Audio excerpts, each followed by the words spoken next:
O ano de 1991 foi um ano meio maluco. Enquanto o mundo assistia o fim da União Soviética, a cultura pop vivia um terremoto com filmes icônicos, álbuns que mudaram a música e jogos que definiram uma geração. Esse vídeo vai ser um mergulho no ano de 1991. Então fica por aqui até o final para conhecer mais sobre esse ano. Tá bom. Na política, nós vimos a queda da União Soviética. Em dezembro de 1991, a bandeira soviética foi baixada pela última vez. Mikhail Gorbachev renuncia e diz que abandona o poder por não admitir a divisão do país. Boris assumiu a Rússia, e repúblicas como a Ucrânia e a Geórgia declararam independência. Era o fim de uma era e o início de uma nova ordem global. Aconteceu também a Operação Tempestade no Deserto, onde os Estados Unidos e os seus aliados expulsaram o Iraque do Kuwait. Essa foi a primeira guerra televisionada ao vivo, com imagens de mísseis inteligentes e campos de petróleo em chamas. Enquanto isso, a África do Sul começou a derrubar as leis racistas, abrindo caminho para a eleição de Nelson Mandela em 1994, culminando no fim do apartheid. E na América Latina, mais especificamente na Colômbia, a nova Constituição reconheceu a diversidade étnica e cultural, um marco para os direitos indígenas. Agora falando sobre a cultura pop, o ano de 1991 trouxe a série Twin Peaks, que chocou o mundo com Who Killed Laura Palmer. E os Simpsons se consolidavam como a família mais disfuncional da TV. 91 séries inéditas. Tudo a ver na Globo. Os Simpsons. Uma outra coisa extremamente importante do ano de 1991 foi o lançamento da primeira página da web. Ela foi criada por Tim Berners-Lee, e ali era o início da internet como nós conhecemos hoje em dia. E na moda, as camisas de flanela, calças largas e o visual grunge entraram na moda e nunca mais saíram. E nos cinemas, foram lançados filmes que se tornaram super clássicos até os dias de hoje. Um deles foi o filme O Silêncio dos Inocentes, onde Clarice Starling, um agente do FBI, persegue o serial killer Buffalo Bill, com a ajuda do canibal Hannibal. Esse foi o único filme de terror a vencer o Big Five do Oscar.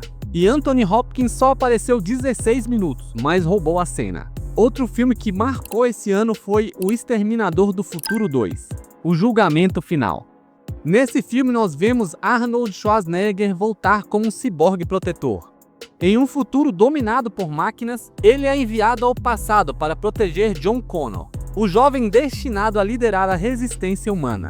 Agora ele deve enfrentar um exterminador ainda mais avançado, enquanto tenta impedir o apocalipse tecnológico conhecido como o Dia do Julgamento. Os efeitos do CGI do T-1000 líquido revolucionaram Hollywood na época. Nós vimos também a animação maravilhosa de A Bela e a Fera. Que coisa mais linda! Essa animação marcou a história, sendo a primeira animação indicada a melhor filme no Oscar, contando a história de uma jovem sonhadora chamada Bella, que troca a sua liberdade pela liberdade do seu pai, e passa a viver em um castelo encantado, onde ela conhece uma fera misteriosa. Com o tempo, ela descobre que a verdadeira beleza está além das aparências, e que o amor pode quebrar qualquer maldição. Outro filme que apareceu em 1991 foi A Família Addams. Nesse filme nós vemos a sombria família Addams vivendo feliz em seu mundo macabro, até que um impostor tenta se passar pelo tio Fester para roubar a sua fortuna. Mas com tanta esquisitice envolvida, nada sai como esperado. E uma galera também ficou traumatizada a assistir o filme O Meu Primeiro Amor, que conta a história de Vada, uma garota curiosa e sensível, que vive as descobertas e confusões da pré-adolescência ao lado do seu melhor amigo, Thomas J. Juntos eles enfrentam os desafios do crescimento, da amizade e do primeiro amor. Uma história doce, tocante e inesquecível. E eu diria também um pouquinho traumatizante. E na música, nós tivemos um som revolucionário com o Nirvana. O lançamento de Nevermind, em 1991, marcou a ascensão do Nirvana e revolucionou o rock com o seu som cru e autêntico. Liderada por Kurt Cobain, a banda deu voz a uma geração com hits como Smell Like Teen Spirit, tornando o grunge um fenômeno mundial e deixando um legado eterno na música. Embora Kurt Cobain odiasse a fama, o seu disco vendeu 30 milhões de cópias. Michael Jackson apareceu com o CD Dangerous. E Dangerous mostrou uma nova fase de Michael Jackson, misturando pop, rock, R&B e New Jack Swing, com letras marcantes e produções inovadoras. Com sucessos como Black or White e Remember the Time, o álbum reforçou o título de rei do pop que o Michael Jackson já tinha, e ampliou ainda mais o seu impacto na cultura pop do mundo. E em 1999, o Metallica lançava o Black Album. O Black Album marcou e consagrou Metallica no cenário do mainstream, com um som ainda mais acessível e poderoso. Com clássicos como Enter Sandman e Nothing Else Matters, o disco redefiniu o heavy metal e se tornou um dos álbuns mais icônicos do Metallica.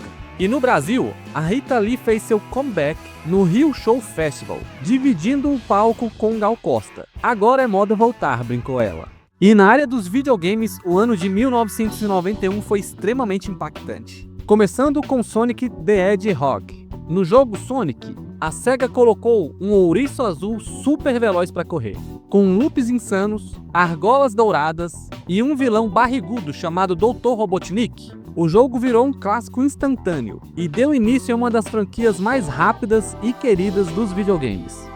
O ouriço da SEGA desbancou o Super Mario, com muita velocidade e vendeu 15 milhões de cópias. E a pancadaria rolava solta em Street Fighter 2, que chegou metendo Hadouken, virando uma febre nos fliperamas. Com personagens carismáticos do mundo todo, combos viciantes e muita rivalidade, o game redefiniu os jogos de luta e fez todo mundo querer ser o Ryu ou o Ken, até quem sabe mesmo o Blanka.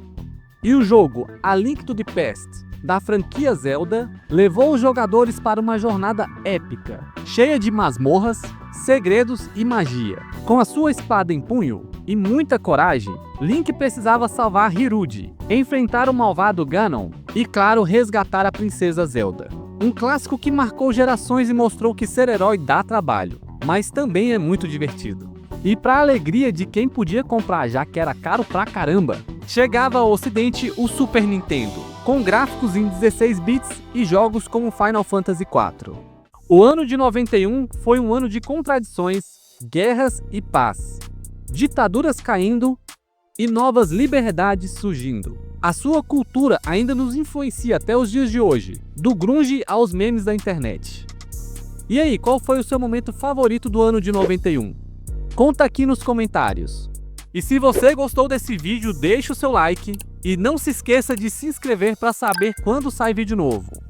E por esse vídeo é só, um abraço, até a próxima e falou!